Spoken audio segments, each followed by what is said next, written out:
말씀은 2700년 전 하나님이 이사야를 통해 주신 말씀으로서 유대 나라가 흑암과 사망과 그늘진 땅에 거하면서 어둠에 빠져가지고 정말 흑암 속을 헤매고 있는 그 백성들에게 빛을 비추게 되는데 그 빛이 바로 베들레헴 말국에 탄생하신 아기 예수님이라는 것입니다.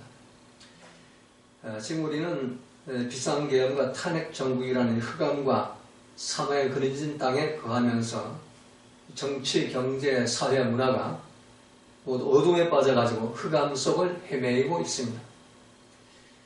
우리는 지금 마귀가 에덴 동산에도 죄로 오염시켜놓은 죄의 유전인자가 숨어 역사하는 그 자아의 생각과 감정과 판단으로 서로 옳고 그런 것을 따져대면서 살기가 등등해가지고 우는 사자처럼 두루다니며 삼킬 자를 찾아 헤매는 그런 시대에 우리가 살고 있습니다.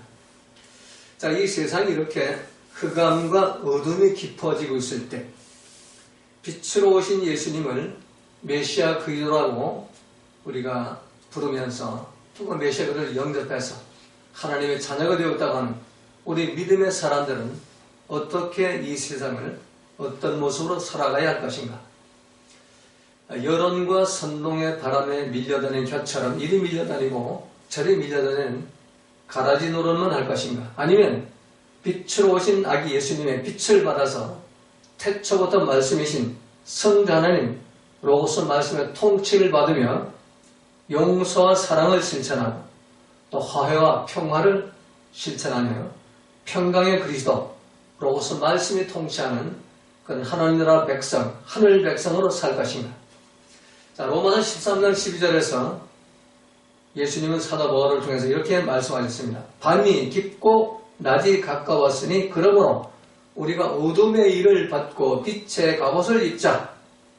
자, 밤이 깊으면 깊을수록 우리 믿는 자들은 영혼에 비치는 빛, 하나님의 음성을 듣고 영혼이 잠든 상태에서 깨어나야 하는 것입니다.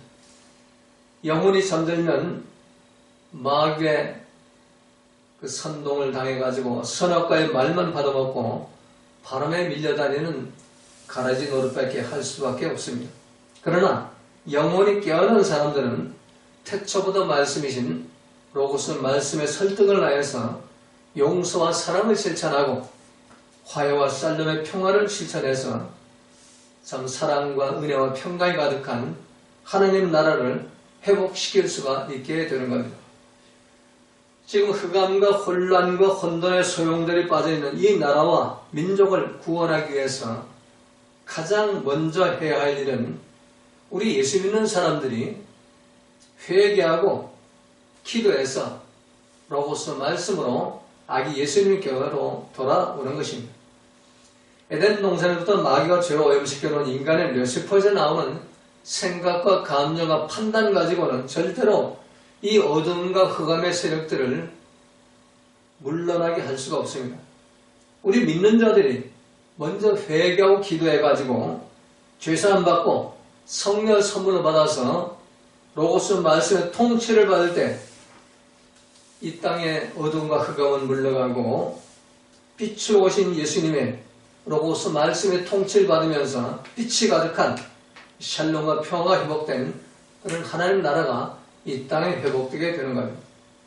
자, 오늘 보면 1절, 2절에서 고통, 흑암, 멸시, 또 2절은 흑암, 사망 이런 단어가 계속 나오고 있죠. 여기에서 느끼는 것은 행복하고 즐거운 잔치집의 분위기가 아니고 어둠과 흑암 속을 헤매면서 고통당하는 백성들의 모습이 보이는 겁니다.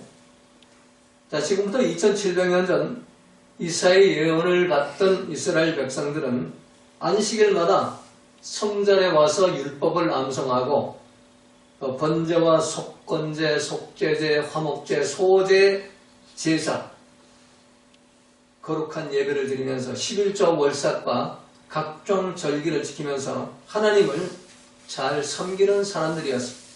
그런데 그들은 고통과 흑암과 멸시와 사망에 빠졌습니다. 이유가 뭘까요? 그 이유는 성경 전체를 구약 성경을 보면 이중적인 종교생활, 외식적인 종교생활, 가면을 쓰고 하는 종교생활 때문이었습니다. 그들은 원주민들이 섬기는 바알과 아세라과 밀공과 몰락의 우상을 섬기는 종교다원주의 믿음 생활을 했습니다. 그리고 정치적으로는 서로 편가르기를 해가지고 친아수르파, 친바벨론파, 친애굽파, 친블레셋파로 나뉘어가지고 제사장들끼리 서로 옳고 그름을 따져대면서 이념이 다른 상대편과 싸우고 다투고 분쟁하며 패가름하는 그런 죄를 지었습니다. 그리고 그들은 율법의 말씀을 어기고 제사장과 레위인들이, 오늘날 말하면 목사와 장로들이 원주민 이방 여인과 결혼을 해서 아이까지 낳고 사는 그런 죄를 지었습니다. 그래서 그들은 모두가 성전에서 율법의 말씀을 암송하고 가르치는 자들이었고 성전에서 각종 제사의 예배를 거룩하게 집례하는 자들이었습니다. 그러나 그들은 하나님이 명령하신 율법의 말씀, 로고스 말씀대로 살지를 않았습니다. 에스라 10장 18절 44절을 보면 율법의 말씀을 불순종하고 가나안 원주민과 교제해서 원주민 이방 여인을 아내로 맞이한 자들의 명단이 거기에 나오는데 제사장이 18명, 레위인이 11명이 나옵니다. 일반 평신도는 말할 것도 없고. 자, 여기 보면은 이 제사장과 레위인들이 말씀을 어기고 원주민 이방 여인들과 결혼해서 살았다는 것. 이건 예루살렘 교회가 뿌리부터 썩어져 문드러져 내려있는 상태인 것입니다.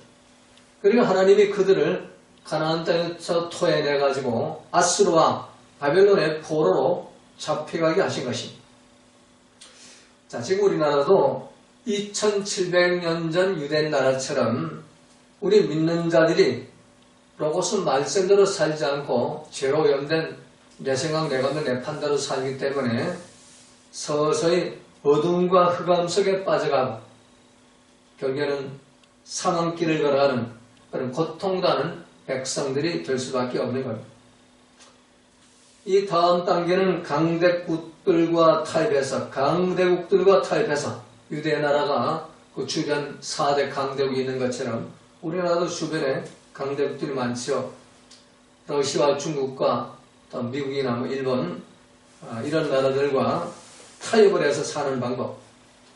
그래서 그들이 섬기는 느부갓네살 우상을 하나님처럼 섬기면서 개종해서 이 세상을 살아가는데 편안하게 타협하며 살아가는 그런 삶이 있을 수가 있고, 그런 노예 생활을 하면서 비굴하게 지내는다.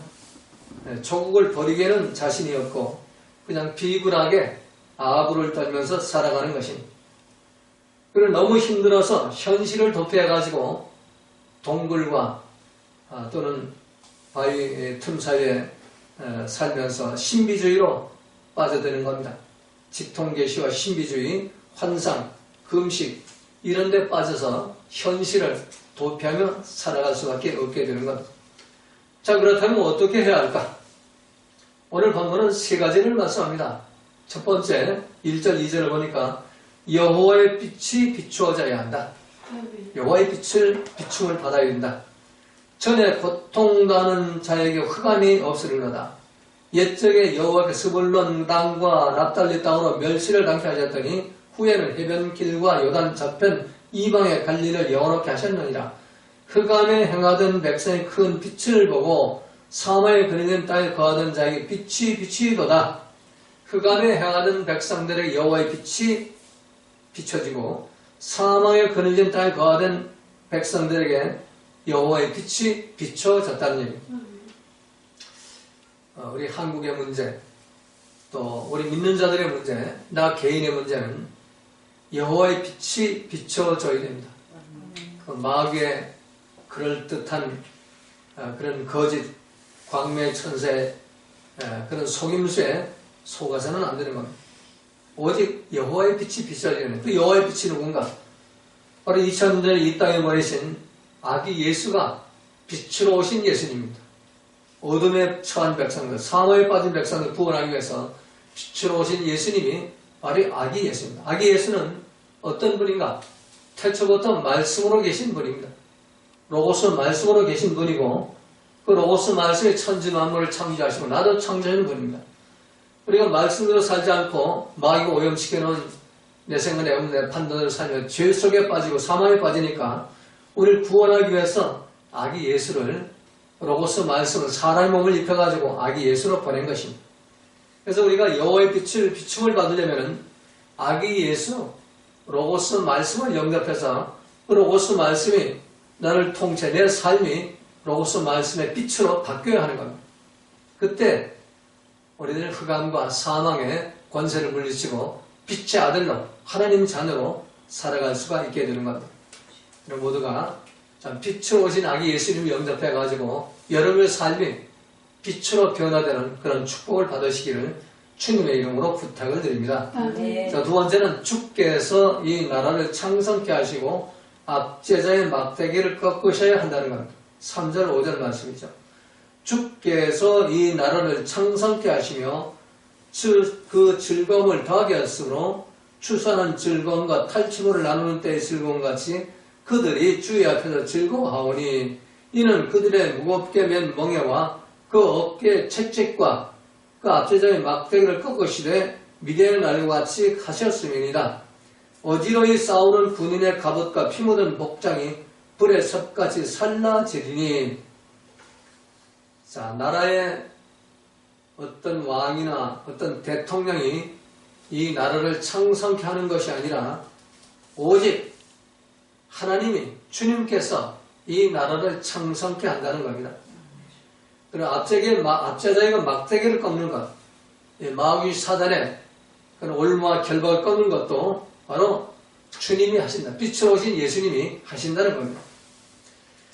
그러니까 사람들의 혓바닥과 언론을 통해서 역사는 마귀의 그 선동질로 이 나라가 창성되고 마귀와 악한 세력이 물러가는 것이 아니고 주께서 임하여 빛으로 오신 주님이 우리 삶 속으로 들어와야 돼. 우리 나라 민족으로 들어와야만 이 나라가 창성케 되고 마귀 사단의 세력들이 떠나게 된다는 겁니다. 그래서 우리 믿는 자들의 삶이 큰 겁니다.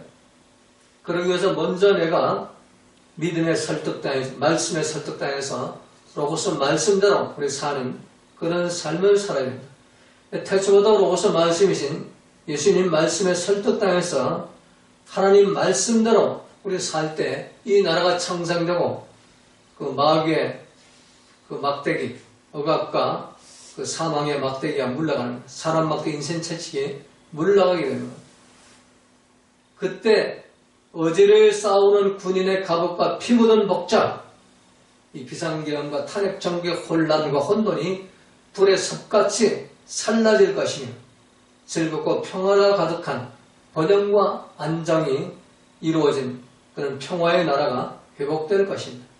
여러분, 이런 나라 회복을 위해서 여러분 모두가 정말 빛으로 오신 예수님을 영접하고 그 빛으로 오신 예수님의 통치를 받으면서 여러분의 삶이 창성되는 역사, 또 마귀의 막대기가 꺾어지는 그런 은총을 받으시기를 주님의 이름으로 부탁을 드립니다. 마지막 세 번째 6절 7절을 보니까 빛으로 오신 아기 예수를 우리의 메시아 그리스도 왕으로 영접해야 한다는 겁니다. 이는 한 아기가 우리에게 낳고 한 아들을 우리에게 주신 바 되었는데 그 어깨에는 정사를 메었고 그 이름은 기묘자라 모사라 전능하신 하나님이라. 자, 베들레헴 말구간에 태어나신 아기가 전능하신 하나님, 영존하신 아버지, 평강의 왕이다. 우리의 메시아 그리스도 왕이라는 얘기예요. 그러니까 아기 예수님을 우리의 왕으로 영접해야만 이 땅의 이 모든 사망과 흑암을 거두어 가시고 생명과 빛과 진리로 우리를 인도하게 되고 하나님의 자녀로 우리를 만들어 준다는 얘기입니다. 이 성탄은 상황에 관계없이 하나님을 바라보도록 하는 절기인 것입니다. 성부 아버지 하나님을 바라봐야 되고 성자 예수님 하나님을 바라봐야 되고 또 성령으로 잉태시킨 성령 보여서 하나님을 바라볼 때 우리는 아기 예수를 우리에게 구세주 메시아 왕으로 영접할 수 있게 되는 겁니다. 신약 성경 저자들은 모두가 아기 예수가 바로 메시아 그리스도 우리의 왕이라고 말씀합니다. 사복음서의 저자들도 바로 예수님이 우리의 왕이고 또 사도 바울도, 서신자의 저자 사도 바울도 예수님이 우리 왕이라고 말씀하고 있습니다. 결론은 이 세상을 살아가는 힘, 그건 바로 아기 예수, 로고스 말씀으로 오신 예수님, 우리의 메시아, 왕으로 오신 예수님을 영접해서 그 예수님의 로고스 말씀의 힘으로 살아가야만 우리 세상을 다스리고 사단을 다스리고 낯을 다스리면서 승리하는 삶을 살게 되는 것. 그래서 여러분 모두가 성경에서 참 예수님을 왕으로 영접한 사람들, 안전병의 힘, 앞을 보지 못하는 시각장애인들의 힘, 도덕성을 상실해버린 세리와 창기들의 힘, 생명을 잃어버린 나사로의 힘, 모두가 예수님의 로고스 말씀을 왕으로 영접해서 그 힘을 가지고 살아가는 사람들입니다. 여러분도 베들레헴 말국에 탄생하신 예수님을 여러분 왕으로 영접해서 그 로고스 말씀의 힘으로 이 세상을 살아가시기를 주님의 이름으로 부탁을 드립니다.